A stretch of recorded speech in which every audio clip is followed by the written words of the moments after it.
এখানে মোট 5টি জাতি আল্লাহর আযাবে আল্লাহ ধ্বংস করে দিছে পূর্ববর্তী নবীদের আমলে। 5 জন নবীর কওম। 1 নূহ আলাইহিস সালাম, 2 হুদ আলাইহিস সালাম, 3 সালেহ আলাইহিস সালাম, 4 লূত আলাইহিস সালাম, 5 শুআয়ব আলাইহিস সালাম। এই 5 জন নবীর কওমের সম্প্রদায়ের জাতির নাফরমানি এত বেশি সীমা লঙ্ঘন করছে তারা, আল্লাহ তাআলা এই 5 জন নবীর জাতিকে একেবারে পুরা কওম আল্লাহ তাআলা ধ্বংস করে আযাব দিয়ে শেষ করে দিয়েছে। নাউযুবিল্লাহ। তো এই বর্ণনাগুলো এখানে ধারাবাহিক আছে। এই 25 নম্বর আয়াত থেকে 115 নম্বর আয়াত পর্যন্ত মোট 91টা আয়াতে আল্লাহ তাআলা ধারাবাহিকভাবে আযাবের বর্ণনা দিয়েছে। শাস্তির বর্ণনাগুলো উল্লেখ করছে 5টা জাতির কওমের।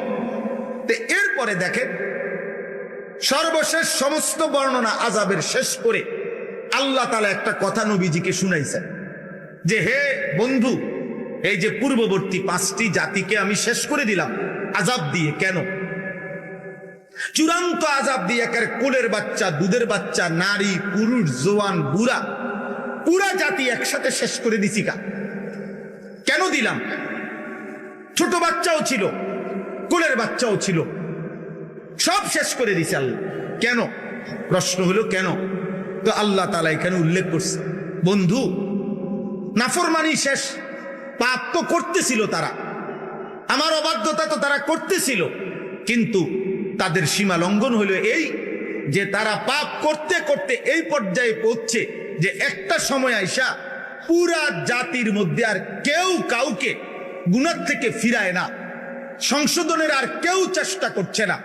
জওয়ান, বুড়া, নারী, পুরুষ প্রত্যেকেই নিজের জায়গায় গুনাহ আর উল্লাসের মধ্যে লিপ্ত।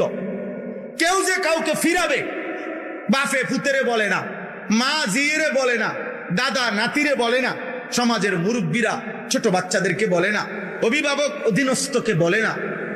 এই কথা স্পষ্ট কোরআনে আল্লাহ উল্লেখ করছে, বন্ধু, যেদিন আমি দেখলাম যে সবাই পাপে ডুবে গেছে, কেউ আর আমি আল্লাহর কথা বলতেছে না, ফিরাইতে চাইতেছে না, কাউকে জাহান্নাম থেকে বাঁচাইতে চাইতেছে না, তো আমি আল্লাহর আযাব তখন পুরা জাতি ধ্বংস করে শেষ করে দিয়েছি।